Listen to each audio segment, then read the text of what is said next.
এটা বিএনপির অনুষ্ঠান? মানুষ পদবাচ্চে যারা আমরা বিবেচিত তাদের জন্য আজকের এই অনুষ্ঠান। হাদা বায়ানুল লিন্নাস, এখানে যে বায়ান করা হবে, বক্তব্য হবে, সবগুলো মানুষের জন্য। কাদের জন্য? আপনি মানুষ কিনা এইটা। আপনি যদি মানুষ না হয়ে অন্য কিছু হন, আপনি চলে যান। মানুষ হলে আপনি দাঁড়িয়ে থাকেন, বসেন, শুনতে থাকেন। আল্লাহ আমাদেরকে নিয়ে এসেছেন বড় দয়া দেখিয়ে। পৃথিবীর সবচাইতে বড় দয়াই হচ্ছে আল্লাহর কাছে কোরআন শরীফ। قل بفضل الله وبرحمته فبذلك فليفرحوا هو خير مما يجمعون।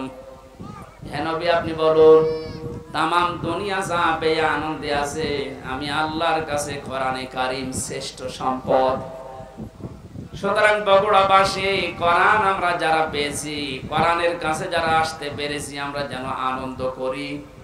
এলাকার মানুষের আজকে আনন্দের বিষয় মানিয়েছে আল্লাহর কোরআনকে। কথা বলেন ঠিক কিনা?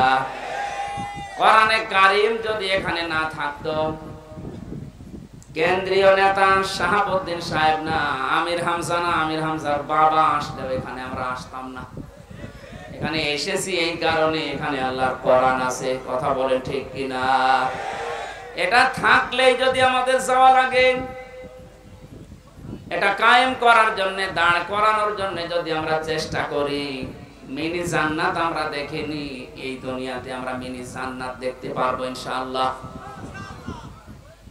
নবীজি বলেন, মান ক্বারাআল কুরআনা, যে ব্যক্তি কোরআন পড়বে, ফাস্তাযহারাহু, এবং কোরআনকে বিজয় করার জন্য চেষ্টা চালাবে, ফাহাল্লা হালালাহু ওয়া হারামা হারামাহু, এর হালালকে হালাল জানবে, হারামকে হারাম জেনে ছেড়ে দেবে, আদখালাহুল্লাহুল জান্নাহ, তাকে আল্লাহ জান্নাতে দিয়ে দিয়েছে। শব্দের দিকে তাকালে আমরা দেখি আদখালা, ইয়াদখিলু, এটা মাসি অতীতের শব্দ, পাস্ট ব্যবহার করলেন নবীজি। অথচ আমরা এখনো অনেকে মারা যায়নি। মারা গেলে এরপরে তো জান্নাতের কথা আসবে। আগেই নবীজি বললেন কি করে তুমি জান্নাতে চলে গেছো।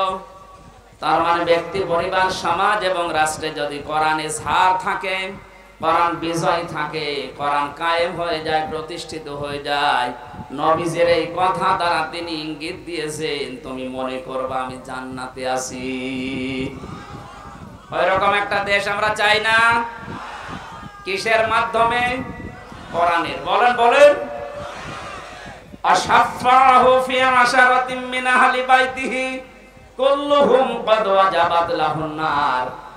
যদিও এটা এই হাফেজদের জন্য অনেকে ব্যবহার করেন না। কোরআনের আলেম যারা, কোরআনে কারীম কায়েম করার জন্য যারা চেষ্টা করবে, কোরআনের হাফেজ যারা, এর হালাল হারাম জেনে দুনিয়ায় চলতে পারবে, কোরআনের এই মানুষগুলোকে কিয়ামতে আল্লাহ সম্মান দেওয়ার জন্য এমন জায়গায় পৌঁছাবেন, জান্নাত তো তাকে দেবেন, এবং তার পরিবারের ভেতর থেকে 10 জন মানুষকে সুপারিশ করে জান্নাতে নেওয়ার ক্ষমতা দান করবে। আজকের যে 5 জন হাফেজ হয়ে গেল কোরআনে কারীমের, এরা যদি কোরআন বোঝে, প্র্যাকটিক্যাল লাইফে কোরআনে কারীমকে সেট করতে পারে, আল্লাহ রাব্বুল আলামিন কিয়ামতে শুধু এদেরকে জান্নাত দেবেন না, কোরআনে কারীমের মর্যাদা ইজ্জতের কারণে কিয়ামতে এদের আপনজনদের 10 জনের ব্যাপারে আল্লাহ সুপারিশ গ্রহণ করবেন। কুল্লুহুম ক্বাদ ওয়াজাবাত লাহুন নার। হাদিসের এই শেষ অংশটুকু নিয়ে যদিও মতভেদ আছে মুহাদ্দিসিন ইকরামের ভেতরে, তারপর আমল করার জন্য, উদ্বুদ্ধ করার জন্য বলছি। কুল্লুহুম, তাদের ভেতরে যারা, ক্বাদ ওয়াজাবাত লাহুন নার, যাদের উপরে জাহান্নামের আগুন ওয়াজিব হয়ে গিয়েছিল, অবধারিত হয়ে গিয়েছিল যে জাহান্নামেরা যাবেই, এরকম 10 জন মানুষকে এইরকম কোরআনওয়ালা মানুষের সুপারিশ আল্লাহ কবুল করে পথ ভরিয়ে জান্নাতে দিয়ে দেবে। সুতরাং 5 জনের সাথে আমরা আজকে থেকে যারা সিদ্ধান্ত নিতে পারবো, এই পৃথিবীর ময়দানে কোরআনকে আমি বিজয় করার জন্য, ঝাড় করার জন্য চেষ্টা চালাবো, কিয়ামতে আমার মতো আপনার মতো এক একজন যদি 10 জন করে নিয়ে যেতে পারি, এই দুনিয়ায় অনেকেই, বিশেষ করে বাংলাদেশে কোরআনওয়ালা মানুষের কারণে জাহান্নামে যাওয়ার সংখ্যা কমে যাবে। এক একজন যদি 10 জন পরে হিসাব করেন তো বাংলাদেশ বাদ দিয়ে শেষে ভারত থেকে টান দেওয়া লাগবে। কথা বলছেন না? ও আনফুসাকুম ওয়া আহলিকুম নারা, ঈমানদারেরা নিজে আগে জাহান্নামের আগুন থেকে বাঁচো আর আহল পরিবারকে বাঁচাও। সুতরাং আমরা চেষ্টা চালাবো আল্লাহর নবীর হাদিস অনুযায়ী নিজে বাঁচতে, আমার আন্ডারে যারা আছে তাদেরকেও যেন জাহান্নামের আগুন থেকে বাঁচিয়ে নিয়ে যেতে পারি জান্নাতে। বলেন আমিন।